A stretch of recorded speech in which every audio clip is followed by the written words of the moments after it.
Okay, today is December 27th, Yeah, 2011. We're right, sitting here at Grandpa Richard Carrigg's apartment in West Seneca, New York. right. And Lizzie O'Neill, who's a TV director, producer of different shows, had wanted to take some film of our grandfather, kind of document some of his life story. So I'm not doing this to usurp that. It's actually just to kind of give her some ideas and some footage that she may or may not use down the road.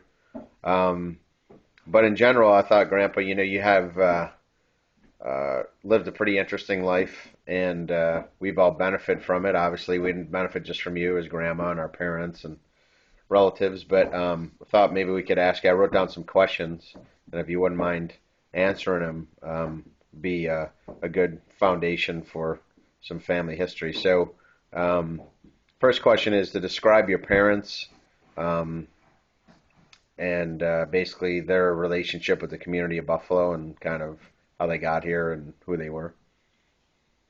Oh, my father came from Pennsylvania, Halsted, Pennsylvania.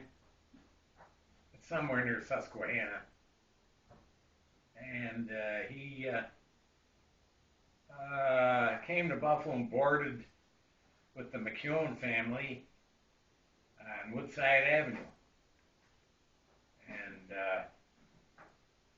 the big politician from Buffalo, uh, trying to think of his name now. You know, he had his own oh, he came out with a book about his father, big so and so, and you know, like Russert, Tim Russert. Yes. He lived on the same street that my father boarded. He boarded with the McKeown family, and of course the Russerts weren't there then. My father came in there and boarded with the McKeowns back in 1914 or 15. But it was kind of ironic. Years later, Tim Russert's family were raised on Woodside Avenue. So my father eventually was trying to go with my aunt Ann, who was more his age. She was a half sister to my mother. The first grandmother had died, and the grandfather had married again. So my father was trying to date Ann, and Ann just wasn't interested. So the story I got was that my grandmother told my mother, "You better go after him. He's single and he's got money." That story was told to me. So it ended up he went with my mother and they got married, but he was 20 years my mother's senior. When they got married, he was 45 and she was 25. And they got married during the great uh, flu epidemic. And it was so bad that you could not go with any congregation of any sort. You had to kind of stay isolated. So they got married at Holy Family Church and just had the ceremony and couldn't have any kind of a reception.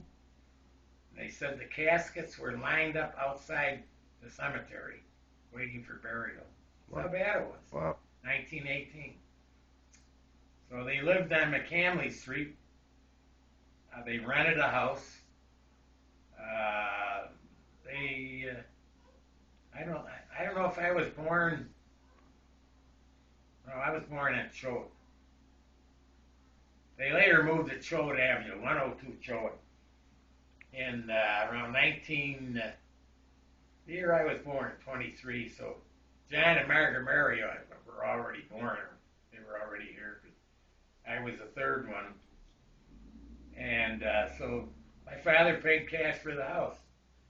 Two-story house, real nice house. And I lived in that house until I went in the service in 1943. So when I lived in that house, activities were all neighborhood orientated. Everything was in the neighborhood. You didn't have a car and drive. We had no car. So if we went to any sporting events, they were at Casnovia Park. We went over more to baseball and football games. Oh, I can remember some of those football games. God, those guys. They had hardly any equipment. They'd kill one another. And they'd go around with a helmet, an old leather helmet at the half for a collection. Pay these guys. They had money. And, we made dollar bill of winner and coins. Then they'd distribute it among the players. That's how they got paid.